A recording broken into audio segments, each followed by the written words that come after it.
გამარჯობა. დღეს 3 მაისია. რიგით 31 დღე, ერთი დღე შესრულდა უკვე, რაც საზოგადოებრივი და შემოქმედებითი გათემები იმპერტი ახორციელებს პროექტს ონლაინ მოგზაურობა ლიტერატურაში. და დღეს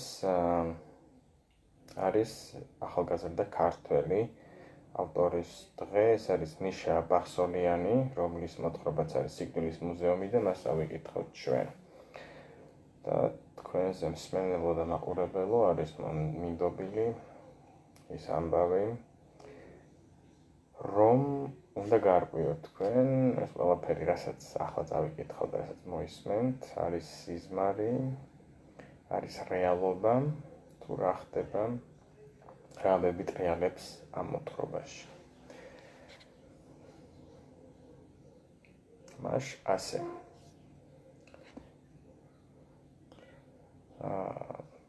მიშა ბახსოლიანი, სიკვდილის მუზეუმი.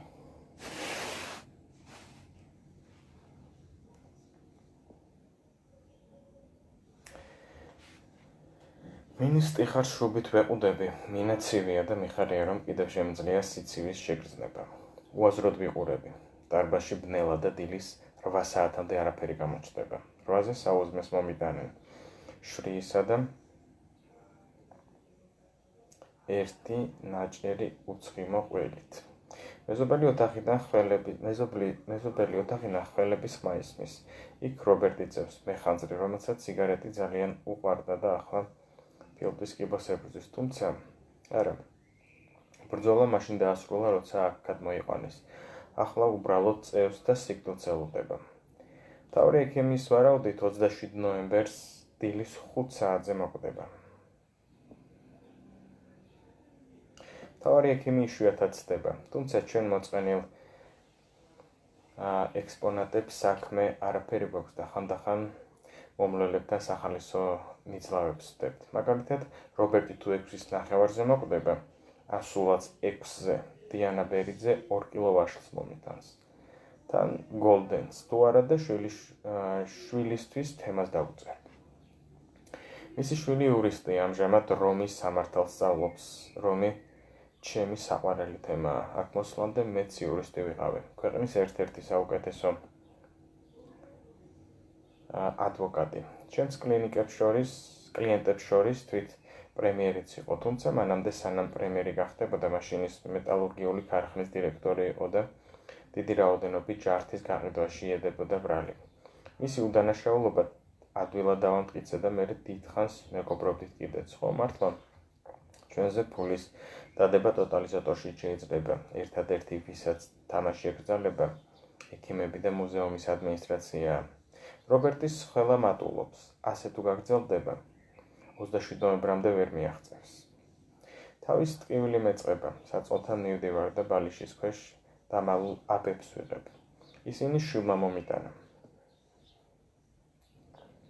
ერთგვარი ნარკოტიკია, ტკივილს მიყუჩებს, მამშვიდებს, საშინელ სიზმრებს ნახულობ და დილით დაღლილი ვეღვიძებ, მაგრამ საერთოდ უძილობას ისევ ესჯობს, აბი თეთრია. ნახევრად მთვარის ფორმა აქვს და ენის ქვეშ იმდენ ხანს ვიჩერებ, სანამ ბოლომდე არ დადგება. მერე ვწვევი და ვიძინებ. წყალში ვარ.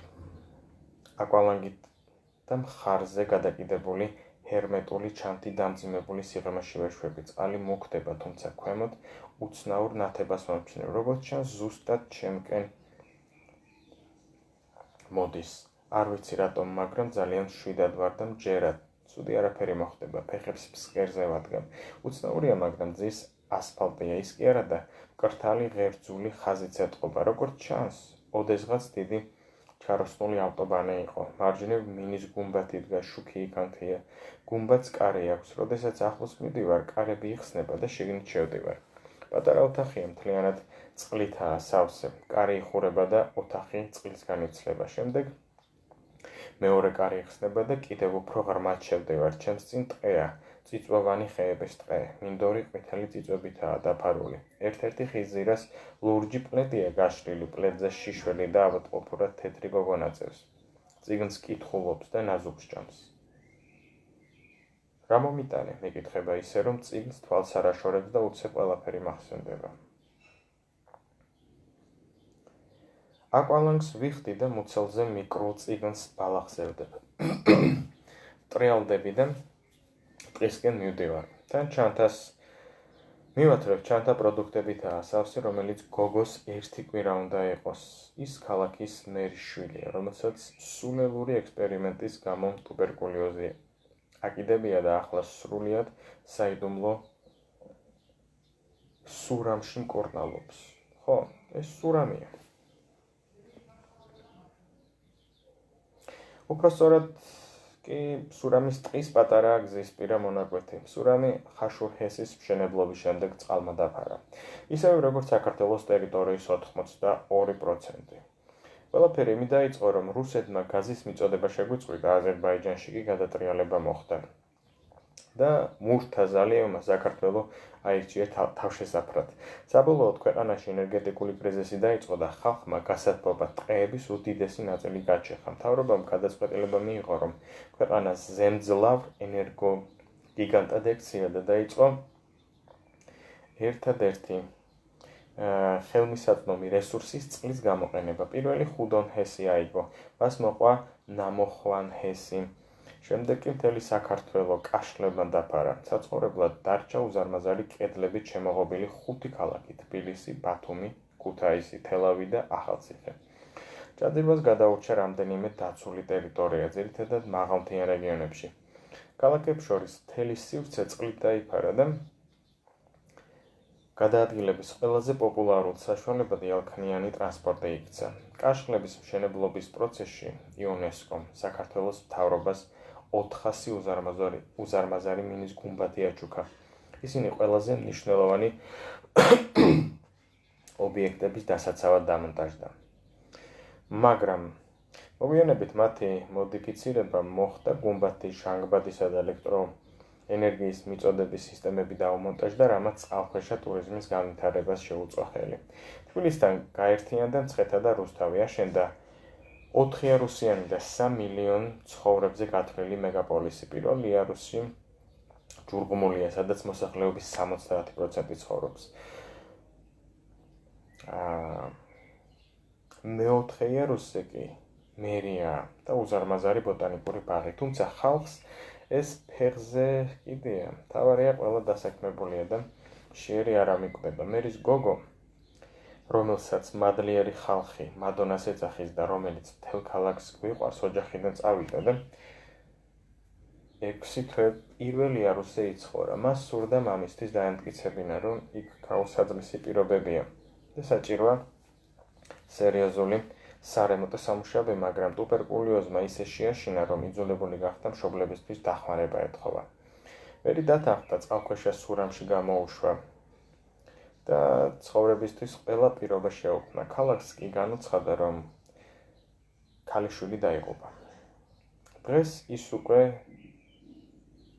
წმინდანადაა შერაცხული და პირველ იარუსზე მისი სახელობის ეკლესია შენდება. გოგომ ეს არ იცის და ვერასდროს გაიგებს. მამამისი კი სავარაუდოდ არჩევნებს დიდი უპირატესობით მოიგებს. მე მყვი თავი ვარ და იმის გამო, რომ წყალქვეშა ტურიზმი ძალიან პოპულარულია, მეორე იარუსზე ვცხოვრობ. ამ მისიისთვის რატომ შემარჩიეს? არ ვიცი, ყოველად ჩვეულებრივი გიდი ვარ. მწვანე მონასტერში დამყავს ხალხი და ხანდახან პირველი იარუსის შავი ბაზრებისთვის წყალქვეშა ნაპოვნი ძველი ნივთები ამომაქვს და სუბუქ ნარკოტიკებზე ვცვლი. მერი არ მიყვარს, მაგრამ როგორც ყველას მეშინია და ბრძანებას უსიტყვოდ ვასრულებ. ტყის სიღრმეში სახლი დგას. სახლში მზარეული ხდება, პროდუქტებს ვუტოვებ და მოვდივარ. მზარეული მტრულად მიყურებს, რატომღაც ძალიან არ მომწვანვარ, უკან ბრუნდები, გოგო ჩაცმული ხდება, მიღიმის ვატყობ, ჩემი არჩეული წიგნი მოეწონა. დიანა ატირებული შემოვიდა, შრის ფაფიანი თებში ხმაურით დაახეთქა მაგიდაზე და მაშინვე გავარდა. სამწუხაროდ უცხიმოყველი დაავიწყდა და ძალიან მიყვარს. ჭამას ზუსტად 7 წუთში ვამთავრებ. შეზლონგი ტიხართან ახლოს მიმაქვს და ჩვეულ პოზაში ვჯდები. 9 საათში მუზეუმი იხსნება და მზად უნდა ვიყო. სასაცილოა, მაგრამ მინდა დამთვალიერებლებს მოვეწონო. ჯერ პოპულარობა ვერ მოვიპოვე. გამლელებით ჩემს ვიტრინასთან რამდენიმე წამით თუ შეყომდებიან ხოლმე, ალბათ იმიტომ, რომ სხვების ფოზე ზედმეტად ჯანმრთელად გამოვიყურები და მომაკვდავს არაფრით გავარდი. ილის 9 საათზე პირველი ჯგუფი შემოდის, როგორც ყოველთვის, სკოლის მოსწავლეები არიან. მათთვის მუზეუმში შემოსვლა უფასოა, წინ მასწავლებლები მოუძღვებათ. სავარაუდოდ ის მუზეუმის მნიშვნელობაზე ლაპარაკობს, უხსნის, რომ ვალდებულნი არიან ბავშვობიდანვე თვალი გაუსწორონ რეალობას, ასე ადამიანი. მოკვდავია, ეს ყველაზე უტყუარი ჭეშმარიტებაა, ამავდროულად არაფერი ისე საინტერესო, როგორც მომაკვდავი ადამიანის უკანასკნელი ამოსუნთქვა და უკანასკნელი გამოხედვა. თან ადამიანს ყოველთვის სურს მისი სიკვდილი მნიშვნელოვანი ყოფილიყო და ასე რომ თქვათ, ტყუილად არ მოკვდარიყვნენ. მუზეუმი კი ყველაზე უმნიშვნელო ადამიანსაც საშუალებას აძლევს მაყურებლით გარშემორტყმული ნამდვილი ვარსკვლავივით მოკვდეს. მასწავლებელი ხანდახან ყველაზე საინტერესო ექსპრომტებთან ჩერდება და ბავშვებს თხოვს ყურადღებით დააკვირდნენ მომაკვდავ ადამიანებს. ბავშვები რობერტის ვიტრინასთან ჩერდებიან, რობერტი იგინება, მაგრამ ყველა ეწყება, ისე ახველებს.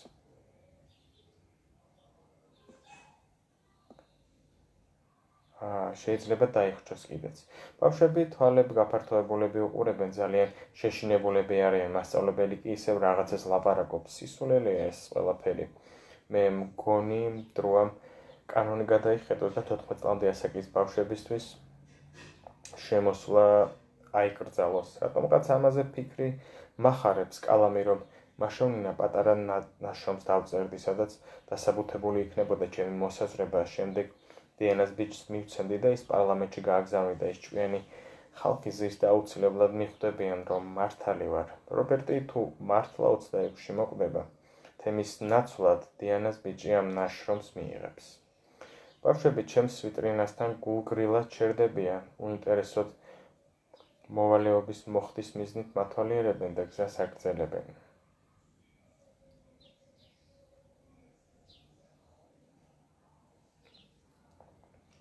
ჩემს შემდეგ ნუცა გამოფენილი 22 წლის გოგონა.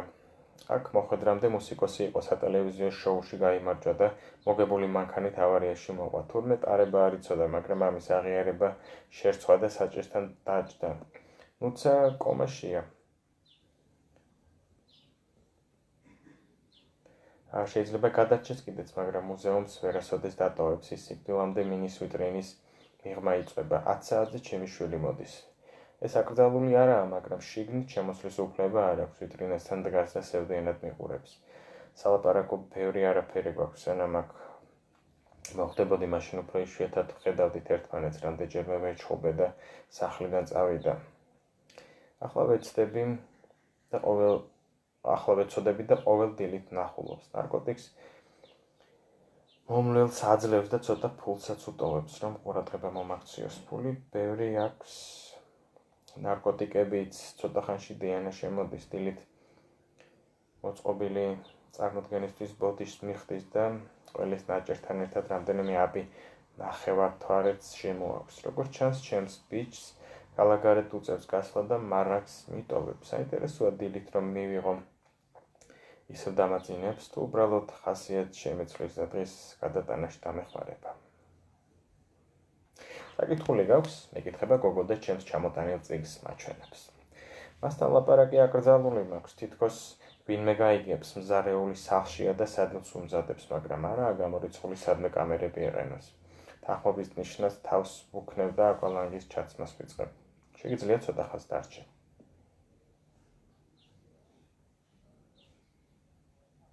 ისევ არ პასუხობ და ჩაცმას ვაგრძელებ. მიახლოვდება მხარზე ხელწმადებს, თითქოს ჩაცმაში მეხმარება და ჩურჩულით ამბობს. აქედან უნდა გამიყვანო. შორდება და იქვედგება. მის ნათქვამზე ვფიქრობ, დარწმუნებული ვარ, არ მეთამაშება და აქედან გასვლა მართლა უნდა, მეც მინდა რომ წავიყვანო. და ეს სულაც არაა ძნელი.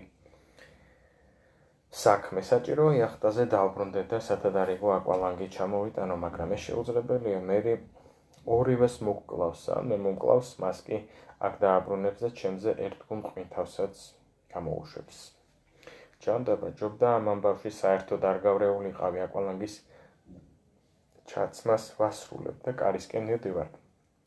სიჩქარეში ჩართამრჩება გოგო, გახსნილ კართან მეწევა და გასასვლელ ოთახში ჩემთან ერთად შემოდის.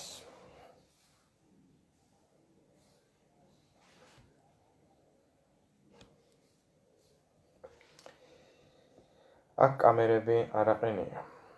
ვამბობ ჩუმად და ალბათ ამ ბაჯბაჯა აკვალანგში ძალიან სასაცილოდ გამოვიყურები. როგორღაც ქალაქში უნდა მიმიყვანო. მამა ჩემი მონსტრია. არჩევნები თუ მოიგო, არაფერი შეიცვლება და უამრავი ხალხი დაიხოცება უკვე, მიხოცებიან კიდეს თვითონ ნახე, რაც ქვემოთ ხდება, არ ვიცი რა გითხრეს, მაგრამ აქ ჩემი ნებით არ წამოსულა, რამე მიღბიანება მომიტაცეს და აქ მომიყვანეს. მამა ჩემიც აქ დამხვდა და დამპირდა, რომ აქედან გასვლას თუ ეცდები მომკლავს. ისედაც ყველას მკვდარი გონი ხარ, ქალაქში შენ სახელზე ეკლესიას აშენებენ. ნაბიჯვარი, ყველაფრით ქულებს იწევს, გთხოვ მოიფიქრე, რამე მთავარია ქალაქამდე მიმიყვანო, იქ ბევრი მომხრე მყავს და ყველაფერს გამოვასწორებ. არჩევნებში მონაწილეობის მიღებას აპირებ. აუცილებლად, რეალურად მამაჩემ ჩემეტი ვერავინ დაამარცხებს. კარგი. ავალ აკვალანგს ჩამოვიდა. მაგის დრო არ არის. ახლა წავიდეთ, უბრალოდ ხელი მომკიდე და ზევით ასვლაში დამეხმარე. ზედაპირამდე 20 მეტრზე მეტია, არა უშავს. რომ გამიჭირდება შენი ნიღაბი მათხოვე, მაშინ შენ ჩაიცვი აკვალანგი. ხომ გეუბნები დრო არ გვაქვს, ალბათ უკვე დააფიქსირეს, რომ ტყეში არ ვარ და ვინმე გამოაგზავნეს. ხელს კიდებს და კარისკენ თამამად მიდის, კარი იღება და ოთახში წყალი შემოდის. 3 საათია თვალს ვახევ და ვიტრინის წინ 20-მდე ადამიანს ხედავ. ამჩნევენ თუ არა, რომ გავიღვიძე. მათ სახეებზე რაღაც იმედგაცრუების მსგავსი ისახება და აქეთ-იქით იფანტებიან. ცოცხალი ყოფილა, უკმაყოფილოდ ამბობს ერთი და რობერტისკენ მიდის. უცნაურია მგონი მუზეუმი ვერ ამართლებს თავის დანიშნულებას. რაღაც მეეჭება აქ მოსვლით ადამიანები თანაგრძნობას სწავლობდნენ პირიქით. სვავებივით არიან, ერთი სული აქვთ, დავიხოცოთ, რომ ჩვენგან გამოთავისუფლებული ენერგია მიითვისონ და ახალი ემოციით გააცხნენ. არა და ხომ უნდა ხვდებოდნენ, რომ დღეს თუ ხვალ თვითონაც აქ მოხვდებიან. პრინციპში ერთის ან თუნდაც 20-ის მაგალითზე საბოლოო დასკვნის გამოტანა არ შეიძლება, მაგრამ ცოტა არ იყოს გამიკვირდა, რომ ჩემი გაღვიძება ამდენ ადამიანს ეწყინა. დარბაზში ჩემ ყოფილ მდივანს ლიზას ვამჩნევ, შეშინებული სახე აქვს. და ვიღაცას დაეძებს. შეიძლება ეს ვიღაც მე ვიყო, ასეცა მოდის და მინას ხელსადებს. ხელზე რაღაცა წერია, მაგრამ ეთყობა წარწერა ოფლმა დაასველა. გადაიდღაბნა და წაკითხვა მიჭირს. გაკვირვებული მხრებს ვიჩეჩავ და მინასთან ახლოს მივდივარ. აქედან უკვე მოჩანს, წარწერას ვკითხულობ, მაგრამ ვერაფერს ხვდები. არენდოგიას ზუსტად ასე ერთად წერია. არ ენდოგიას. ია ჩემს ბიჭს ქვია, მეტი არავინ მახსენდება. ლიზას თავის დაქნევით ვანიშნებ, რომ ყველაფერს მივხვდი, მაგრამ სინამდვილეში სულ ერთია ლიზას თვალებში სიხარულს ვამჩნევ და როცა მიდის ინსტინქტურად საჯდომზე ვუყურებ. ტუალეტში გასვლის დრო დგება, ღილაკს თიც ვაჭერ და მომლელს ვიძახებ. ტუალეტი ერთადერთი ადგილია, რომელსაც გამჭვირვალე კედლები არ აქვს. უნიტაზზე მყუდროდ ვჯდები და დახურულ კარს ვუყურებ. კარი სარკიანია. კარგია, ჯერ ისევ სიმპათიურად გამოვიყურები, ხელებს ვიბან და ვიტრინაში ვბრუნდები. მალე პიკის საათი დაიწყება. სამსახურიდან დაბრუნებული ხალხი მუზეუმს მოაწყდება და ამ დარბაზში ტევა არ იქნება. 4 წლის მუზეუმის მარკეტინგის ჯგუფმა ექიმებთან კონსულტაცია გაიარა და პატარა სარეკლამო რგოლი გააკეთა. იქ სტატისტიკა იყო ნაჩვენები, საიდანაც ვიგებდით, რომ ყველაზე ხშირად ადამიანები საღამოს 7-8 საათის შუალედში ხოცებოდნენ. მე მაშინვე მივხვდი, რომ ეს თაღლითობა იყო, ადამიანები ყველაზე ხშირად გვიან ღამით ან დილაუთენია იხოცებიან, მაგრამ ამ დროს მუზეუმი დახურულია. მოკლედ, ცოტა ხანი ხალხი მოგვაწყდა. მე კი რაღაც ძალიან ცუდ ხასიათზე ვარ. თითქოს თავის ტკივილი დამეწყო და გულიც მერე კიდევ ერთ ნახევარ თვარეს ვიღებ, მეჩვენება თითქოს სხვა გემო აქვს ოდნავ მომწარო, ალბათ აბები კუჩს მიღიზიანებს უпростоრად იმას, რაც კუჩიდან დამრჩა. ქალაქისკენ ვიწურავთ. მარე კაიუტაშია და გაბნულად ახველებს. მადონა არ დამიძახო, ამიკრძალა, კარგად იცურა. არ ველოდე, იოლად ამოვედით ქალაქში მისვლამდე ერთგან უნდა ჩავყვითო და რაღაც ამოგიტანო. გული მიგრძნობს დღის ბოლომდე გამომადგება. მარი მითხრა მზარეულს ისე შეეშინდება, არავის არაფერს ეტყვისო. არ ჯერა, მაგრამ ფაქტია ჯერ არავინ მოგდებს. ყველაფერი თუ კარგად წავიდა, 10 საათისთვის მეთევზეების უბანში ვიქნებით. მარის იქ მეგობრები ყავს და საარჩევნო შტაბის მოწყობას აპირებს. დარწმუნებულია, რომ მოიგებს მის ოპტიმიზმს ბოლომდე არ ვიზიარებ, მაგრამ შანსი არის. არ ვიცი, მესამე იარუსზე რა ხდება, სადაც პოლიცია და ჯარი ცხოვრობს, მაგრამ წესით მე არც მაგათ უნდა უყარდეთ. ზედმეტად თვითკმაყოფილი ნაბიჯვარია. მთავარია ხალხმა დაინახოს, რომ მერმა შვილი სიკვდილით დადგა და მერე ცხელგულზე ყველაფერს დაიჯერებენ. კაიუტაში ჩავდივარ გოგოს წიგნიავს გადაშლილი და კითხულობს, როგორც ჩანს ჩემს ჩანთაში ჩააგდო. უკან რომ მომდევდა.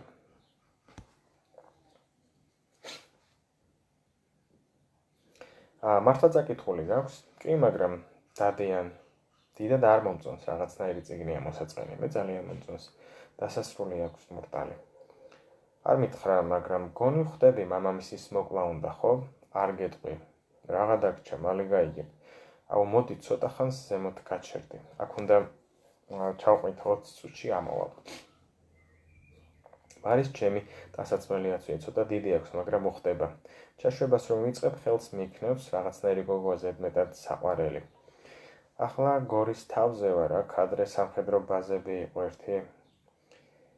ახლაც ხუბქვეშაა, მართალია ძირითადად ძველებური სამუზეუმო იარაღები ინახება, მაგრამ რამდენადაც ვიცი, კალაშნიკოვი არასდროს ფუჭდება და ვაპირებ 2-3 წელი გავიყოლო. მეთევზეების იმედზე ვერ ვიქნები, რამე რომ იყოს პირველი იარუსის პოლიციას მაინც გავიქცევი და საზღვარზე გადავალ. იმედია მარიც გამომყვება. უცნაურია. მეტყობა ლიზას ნახელავი მესეჯი ჩამყვა. არა, შეუძლებელია გიას ჩემი მოკლა უნდოდეს. რატომ სიგიჟია, მე ხომ ისედაც ხვდები, მართალია დრო კიდევ მაქვს თითქმის 3 თვე. ისე თითო დღე წელიწადივით ნელა გადის. ვიტრინაში ბოლთას ვცემ, ხალხი გაკვირვებული მიყურებს. პატარა რომ იყო, მათემატიკა უყვარდა. მერე ნარკოტიკების გაყიდვა დაიწყო და ჩემზე მეტი ფული იშოვა. არამედ ბევრი მქონდა და სამწუხაროა, რომ ვერავისთვის დატოვება ვერ მოვასწარი აქ, როდესაც ხვდები მთელ ქონებას სახელმწიფო უკეთებს კონფისკაციას. უпростоრად კი მთელ ფულს მუზეუმი იღებს და მერეამ ფულის ნაწილი შენზევე იხარჯება. ვერაფერს იტყვი, სამართლიანია, მაგრამ ჩემი მოკლა რატომ უნდა უნდოდეს?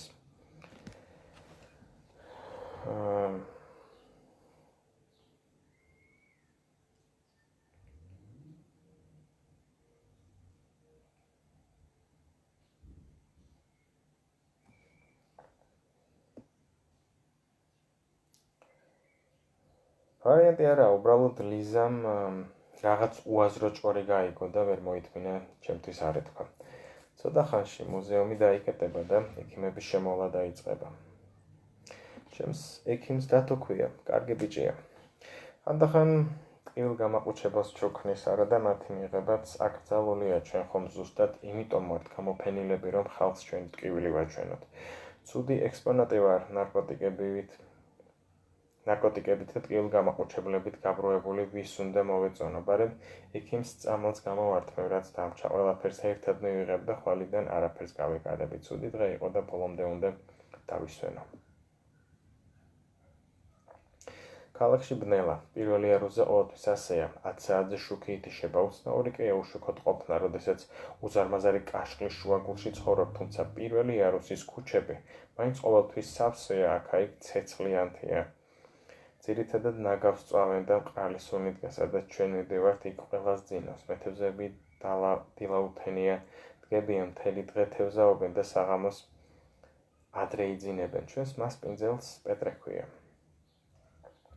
მეთევზეთა უბნის წარმომადგენელია ქვემო ქალაქის საბჭოში. ქვემო ქალაქის საბჭო არჩევნებზე თავის კანდიდატს ასახელებს. ზოგადად ეს ფორმალობაა, რადგან არასოდეს ქვედა ქალაქელს არჩევნებში არ გაუმარჯვია, მაგრამ ახლა ჩვენ შანსი გვაქვს ვაკაკუნებთ კარს პეტრეს მეუღლე გვიღებს. გვიღემის და სასტუმრო ოთახისაკენ გვეპატიჟება. იქ პეტრე ზის და ქალაქის მერი. მერს შავი მოსასხამი აქვს მოხვეული და სახეზე არლეკინის ნიღაბი უკეთია. გამარჯობა ლამაზო. რა შვები, კიდევ ახველებ, სიცილით ეკითხება შვილს. მე ზედაც არ მიყურებს, თითქოს არც ვარსებობ. ხვდები რომ შარში ვარ, ქურთუქში საგულდაგულო დამალული კალაშნიკოვი მაქვს. ვიღებ და ერთ გრძელ ჯერს ვაკეთებ. ჯერ მერს ვაწვენ, შემდეგ პეტრეს, ბოლოს კი პეტრეს ცოლს და ცოლთან ერთად შემოვარდნილ ორ მამაკაცს, სავარაუდოდ მერის პირად მცველებს. თვითონაც არ ვიცი როგორ ვახერხებ, ავტომატი ხელში მეორედ მიჭირავს გოგოს ხელს ვკიდებ და ქუჩაში გამორბივარ, სახეზე სისხლს ვამჩნევ, მგონი ცხვირიდან მოსდის. მეთევზეების შუქურასკენ გავბივარ, იქ მუდმივად თევზაობს რამდენიმე მოცლილი. ვფიქრობ, ნავი დავითრიო და თავს ვუშველო, ჩემი იახტა ქალაქის სხვა ნაწილთან დავტოვეთ, იქამდე ვერ მივალ. თან ალბათ მალე განგაში გამოცხადდება და ქალაქიდან გასასვლელ ყველა გზას გადაკეტავენ. შუქურამდე სიკვდილით მივდივარ, იქ არავინა, არც ნავები მოჩანს, სადმე მარის ცხვირიდან სისხლის დის, თან უფრო ძლიერად პირღებინებაც ეწყება და პირიდანაც სისხლს ანთხებს, იჩოქებს. მის წინ სისხლის პატარა გუბე ჩდება, ხელს ვკიდებ და შუქურაში შემყავს. ხვეული კიბეს ზემოთ ადის, ავდივართ და ქვის იატაკზე ვაწვენ. აქ ვერ მოგვაგნებს, ვამშვიდებ მარის. მადლობა, შენ უკვე ყველაფერი გააკეთე, ახლა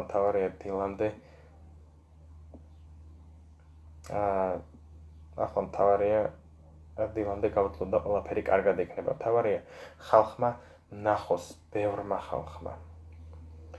სისხლდენა არ უჩერდება, თავს უკან ვაწევინებ და თვალებში ვუყურებ. მეჩვენება რომ თვალებში შუქი უქრება. ის წიგნი როგორ თავდება სიკვდილის მუზეუმი. რა შვება გია? კლავს მამას? ვერა მოხუცის ორგანიზმი ნარკოტიკს უკლავდება. შემდეგ ირკვევა, რომ შვილს ტოტალიზატორში აქვს დადებული მამამისის სიკვდილამდე 3 თვე რჩება და ვადამდე 1 თვით ადრე სიკვდილზეც კი კოეფიციენტი 500-ზე მეტი იყო. $20,000 მილიონის მოგება უნდოდა. საყარია, მაგრამ მომწონს რომ გადარჩა. მე კიდევ პირიქით რეალურად მუზეუმში ყოფნა სიკვდილზე უარესია. იცი წიგნი როგორ თავდება? ლევანი ასე ქვია, მთავარ გმირს, შვილის სიკვდილის ამბავს იგებს. შვილს დიდი ვალები აქვს და თავს იკლავს. ის თავის გადარჩენას მამის სიკვდილით აპირებდა. მოკლედ, ბოლოს საერთოდ საშინელებაა. აღწერილია 24 საათი ლევანის ცხოვრებიდან. მას არ აქვს ნარკოტიკი, აღარც ტკივილგამაყუჩებლას უტოვებენ. ეს 24 საათი არის ყველაზე მოსაწყენი და გაუსაძლესი 24 საათი, რაც კი ოდესმე ვინმეს აღუწერია. ბოლოს კი ლევანი ამბობს, მე კიდევ 1860 საათი დამჭა თუ რაღაც ეგეთი ზუსტად არ მახსოვს. არ ვიცი, მაგრამ მაინც მომწონს. მარი დილით მოკვდა, ზუსტად 6 საათზე. მკვდარი დაბლა ჩავიყვანე და მეთევზეების უბანში დავტოვე. 9 საათზე უკვე თავის სახელობის ეკლესიაში ესვენა და უამრავი ხალხი შეიკრიბა, იმაზე მეტიც კი ვიდრე მარის უნდა დაენახა. მე არავის გავხსენები ვარ, გამოვიძინე, მეორე დილით იახტა ნავსადგურში მივიყვანე და ტურისტებს დავუწყე ლოდინი. არჩევნები საერთოდ არ ჩატარდა. საგანგებო მდგომარეობა გამოაცხადეს და მერის პოსტი გენერალმა ძიბაძემ შეითვისა. დღეს 27 ნოემბერია. დილით რობერტი მოკვდა. სამწუხაროა, რომ ვაშლის გარეშე დავრჩი, მაგრამ სამაგიეროდ კალამს ვიშოვი.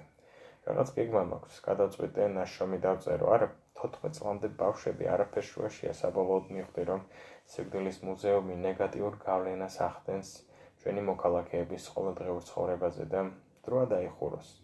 თუ საჭირო იქნება, პრემიერსაც დაველაპარაკები.